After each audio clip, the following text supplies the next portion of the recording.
Assalamualaikum warahmatullahi wabarakatuh. Perkenalkan, kami dari kelompok 1 ingin memaparkan materi kami mengenai ruang lingkup manajemen keuangan Islam. Definisi manajemen keuangan. Definisi manajemen keuangan merupakan segala aktivitas perusahaan yang berkaitan dengan usaha untuk mendapatkan pendanaan yang diperlukan dengan biaya minimal dan syarat-syarat yang paling menguntungkan, serta usaha untuk menggunakan dana tersebut seefisien mungkin.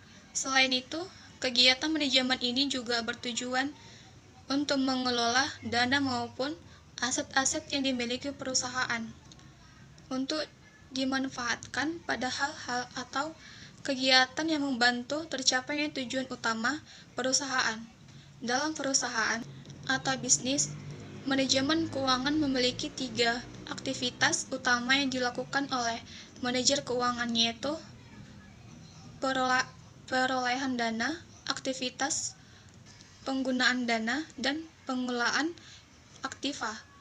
Ketiga hal tersebut berkaitan dengan sumber keuangan, internal maupun eksternal, perusahaan, modal kerja, dan kepemilikan. Saham termasuk tugas dalam manajemen keuangan. Fungsi manajer keuangan. 1. Bidang keputusan investasi. Investasi merupakan aktivitas penggunaan dana dalam keseluruhan aset perusahaan.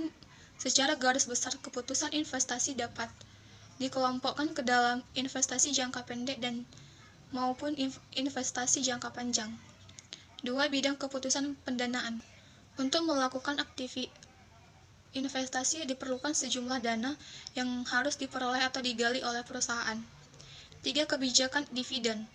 Menyangkut tentang keputusan apakah laba yang diperoleh perusahaan seharusnya dibagikan dalam bentuk dividen kepada pemegang saham, ataukah laba tersebut sebaiknya ditahan guna investasi di masa mendatang. Fungsi keuangan. Fungsi keuangan berkaitan dengan keseluruhan aktivitas yang bersangkutan dengan usaha untuk memperoleh dana dan menggunakannya atau mengalokasikan dana tersebut.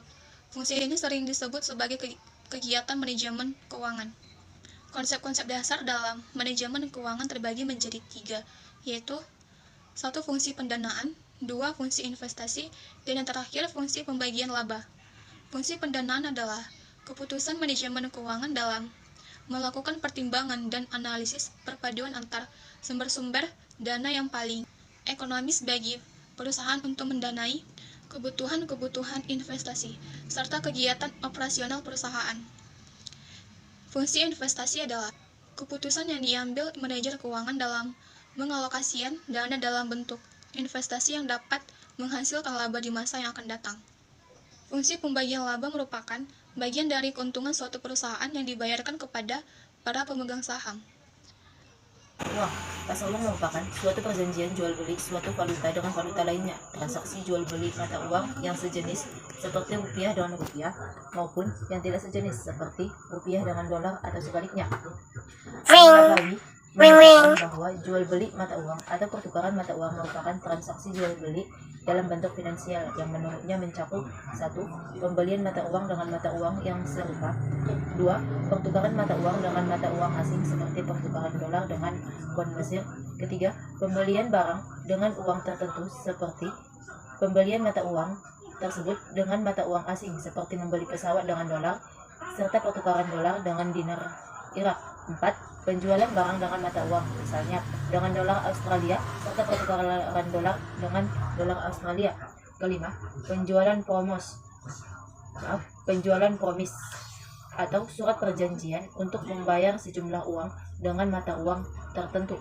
6. Penjualan saham dengan perseorangan tertentu dengan mata uang tertentu.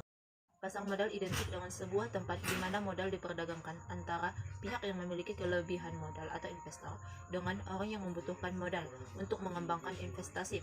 Dalam tujuan dari keharusan tunai dalam akad pasar uang adalah untuk menghindari adanya gorong yang terdapat dalam riba fad. Gorong dalam akad syar'i ini akan lenyap karena time of settlement-nya dilaksanakan secara tunai. Pengertian kas. Kas dapat diartikan sebagai nilai uang kontan yang ada dalam perusahaan beserta pos-pos lain yang dalam waktu dekat dapat diuangkan sebagai alat pembayaran kebutuhan finansial yang mempunyai sifat paling tinggi likuiditasnya.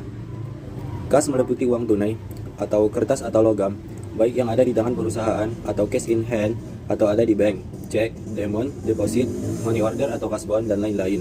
Kas merupakan aktivitas yang paling lancar dan mempunyai kedudukan sentral dalam menjaga kelancaran operasi perusahaan. Jumlah kas yang berlebihan akan menyerap dana, modal kerja, yang mahal, sehingga menaikkan beban tetap perusahaan. Kekurangan kas dapat mengakibatkan tidak terbayarnya kewajiban perusahaan seperti utang gaji, bunga bank, utang dagang, dan sebagainya. Akibatnya, selanjutnya akan menurunkan produktivitas kerja serta merugikan nama baik perusahaan di mata para pemasok. Manajemen harus secara sadar menjaga likuiditasnya dan jumlah kas yang harus ada dalam perusahaan. Yang kedua, tiap pengeluaran perusahaan harus diarahkan untuk mendapatkan kemungkinan hasil yang lebih besar dibandingkan dengan kas yang dikeluarkan. Selain itu, manajemen harus menjamin pembayaran dilakukan secara ekonomis. Ini sumber kas. Yang pertama, hasil penerimaan tunai dan penerimaan piutang. Yang kedua, penjualan aset tetap. Yang ketiga, penjualan atau emisi saham atau adanya penambahan modal oleh pemilik. Yang keempat, pengeluaran tanda bukti utang atau WSL, utang obligasi, utang bank, dan lain-lain. Yang kelima, penerimaan di luar usaha perusahaan, contohnya bunga. Yang keenam, adanya penerimaan kas dari sewa, bunga, atau dividen, hadiah, atau restitusi pajak dari periode sebelumnya. Selanjutnya, penggunaan kas. Yang pertama, pengeluaran untuk biaya produksi atau BBB, BTK, dan BOP. Yang kedua, pembelian saham atau obligasi sebagai investasi jangka pendek atau jangka panjang. Yang ketiga, pembelian aset tetap. Yang keempat, pembelian kembali saham yang beredar. Yang kelima, pengambilan kas dari perusahaan oleh pemilik. Yang keenam, pembayaran utang jangka pendek atau jangka panjang. Yang ketujuh, pembayaran sewa, bunga, dan pajak. Yang kedelapan, pembelian barang dagangan secara tunai. Yang kesembilan, pembayaran biaya operasi perusahaan seperti pembayaran gaji, pembelian suplai kantor, biaya iklan, dan lain-lain. Yang ke-10, pengeluaran kas untuk membayar dividen. Faktor yang memengaruhi besar kecilnya persediaan kas. Yang pertama, perimbangan. Oh my god, I think it's happening again. Sort of myself, I would be letting it end. But every time I look at those brown eyes and your smile, oh your smile, run into you on a break in the hallway, and I get nervous, you're so cute, there's no way.